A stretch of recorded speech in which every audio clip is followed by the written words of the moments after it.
Akkam jirtu hordoftoota chaanaalii kooti ani nagaa kooti jecha viidiyoon har'a qabadhee isiniif dhiyaadhee CapCut fayyadamnee akkaataa thumbnail hojjechuu dandeenyudha ilaalla na waliin tura. Duraan dursinee CapCut Google yookaan Chrome keenyarraa Google Chrome keenyarraa websaayitoota adda addaarraa search gochuudhaan buufachuun install gochuu ni dandeenya jechuudha. Install erga goonee booda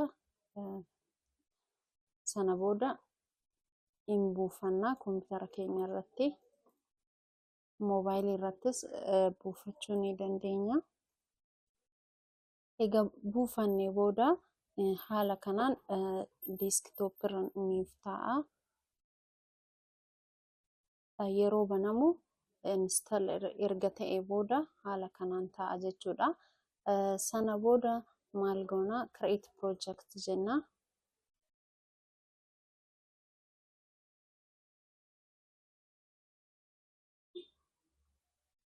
Create erga godhannee booda haala kanaan interfeesiin isaa nuuf banama jechuudha. Haala kanaan banameera. Sana booda nuti hojjechuu barbaanne thumbnail hojjechuu barbaanne jechuudha. Miidiyaa jedha, asitti immoo audio jedha, tekstii barreeffamaaf stiikarii ni jira. Stiikarii haala adda addaatiin kan taa'ee jiru ni jira jechuudha. Effektiin ni jira, akkasuma effektiin haala kanaan taa'ee jira. Transakshinii viidiyoo tokkorra tokkotti yeroo deemu haala kamiin akka taphachiisuu jechuudha. Utaaluu danda'u jechuudha. Tokkorra tokkotti yeroo darbu haala kamiin akka darbuu danda'u kan nuuf bareechudha. Akkasuma kunis haala kanaan filtarii laanguujii adda addaa taa'eera jechuudha. Iddoo kanaan irra darbee audio record gochuudhaan nu gargaara jechuudha. Amma gara viidiyoo keenyatti deebina. Sana booda import jenna. Duubatti deebina jechuudha. Sana booda import erga jennee booda picturii hojjechuu barbaannu san fudhanna jechuudha.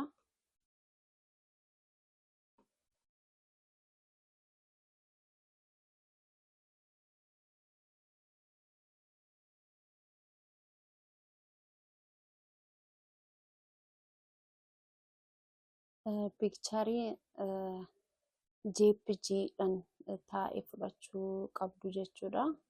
Viidiyoo yeroo hojjettan malee yeroo kaan JPG edit gochuudhaaf jechuudha.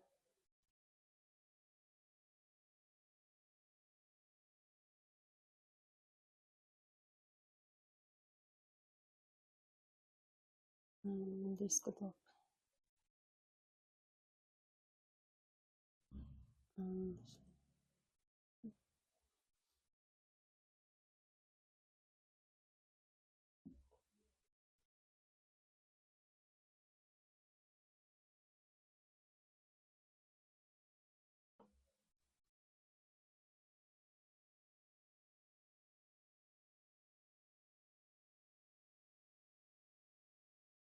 ammas import jechuudhaan picturii barbaannu fudhachuu ni dandeenya jechuudha.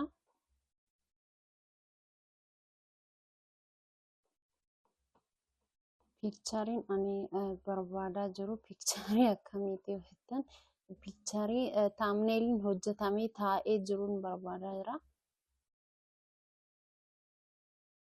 Nan sirreeffadhee kanani.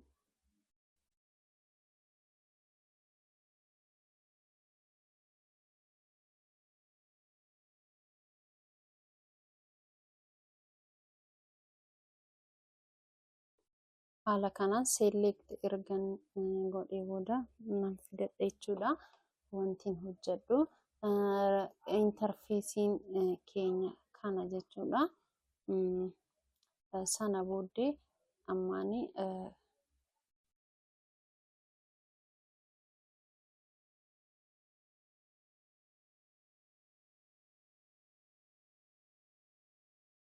Piikcharii kana nan fuudha. Xiqqoo biizii inni jala ta'a. Biiziin ala ta'an ta'eef.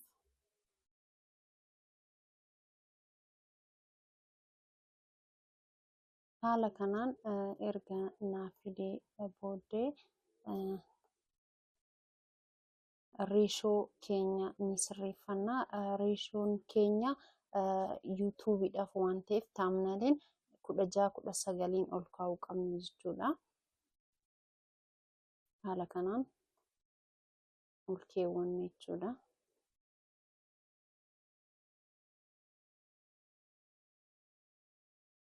Sana booddee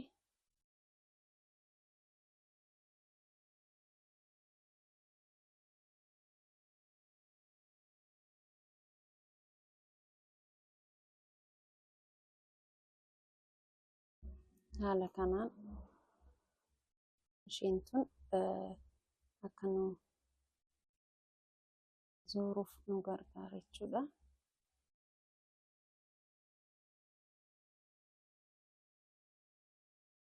Haala kanaan sissiqsina jechuudha. Kana jechuun taamneelii adda addaati. Taamneelota adda addaa haala kanaan edit gochuudhaaf nu gargaara jechuudha.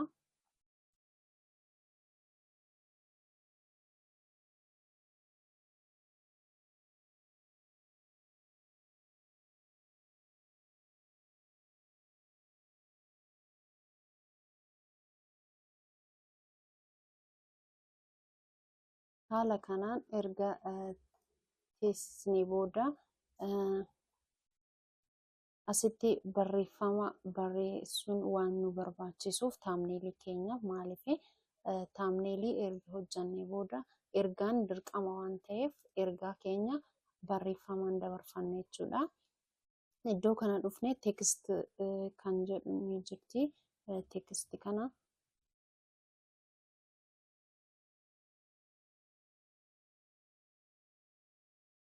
erga tuqnee booda teekist effect kan jedhu ni jira. Teekist effect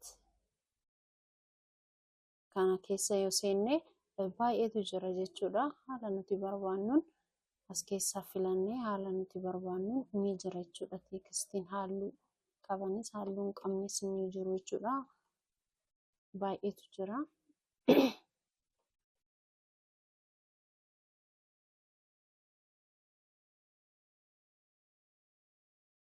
Haala kanaan tokko filachuu ni dandeenya jechuudha as keessaa.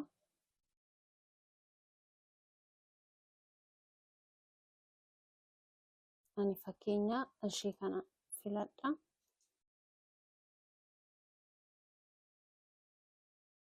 Akkanatti erga filannee booda wanna barbaannu san ni barreeffanna jechuudha. Asirratti default text iddoo jedhu kanatti ni barreeffanna jechuudha.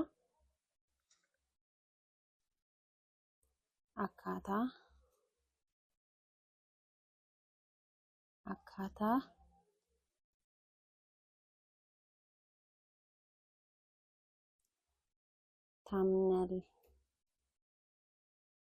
taamnalii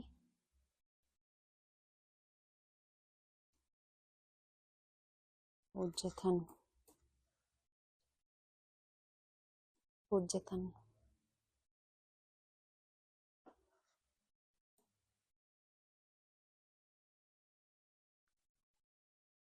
iddoo kanattis barreessuu ni dandeessu haala salphaadhaan.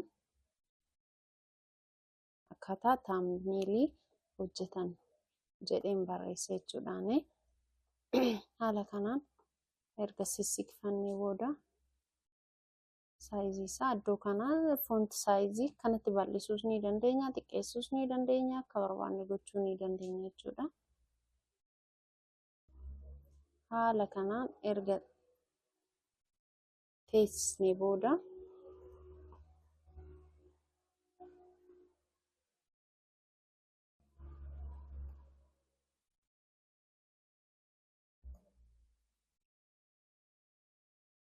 isin kanarra babbareeffachuu ni dandeessu jechuudha. Isinitti argisiisuuf waan ta'eef haala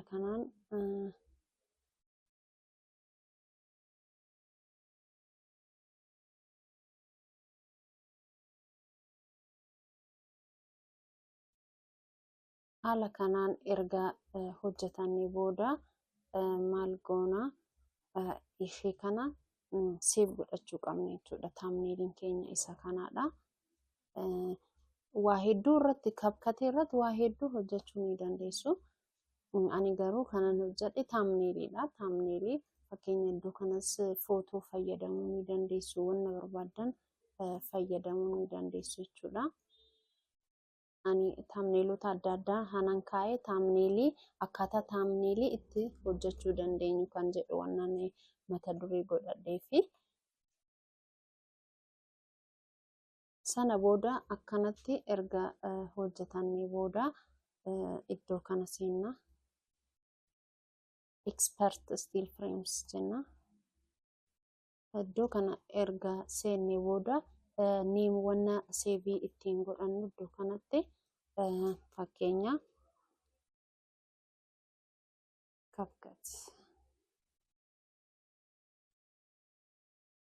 CapCut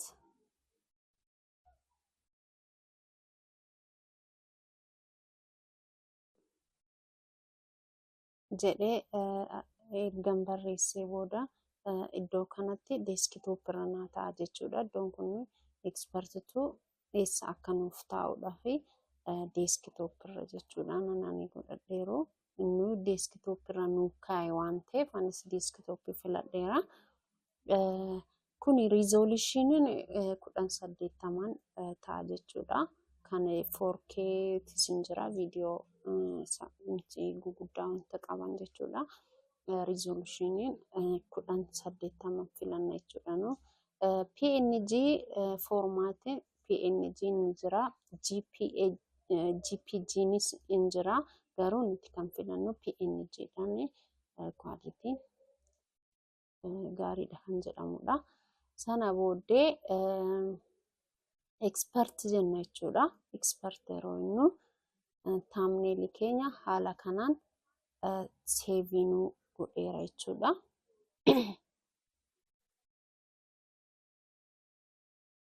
Haala kanaan seevii nu godheera jechuudha. Desktop irra nuuf kaa'ee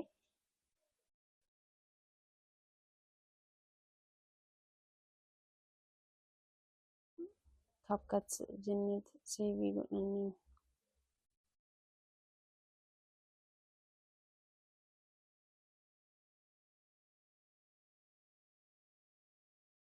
kinooti ishee kana jechuudha. CapCut jennee seevii godhannee viidiyoon har'aa qabadhee isiniif dhiyaadhee kana fakkaata. Hanga viidiyoo biraatiin walitti deebinutti horaa bulaa.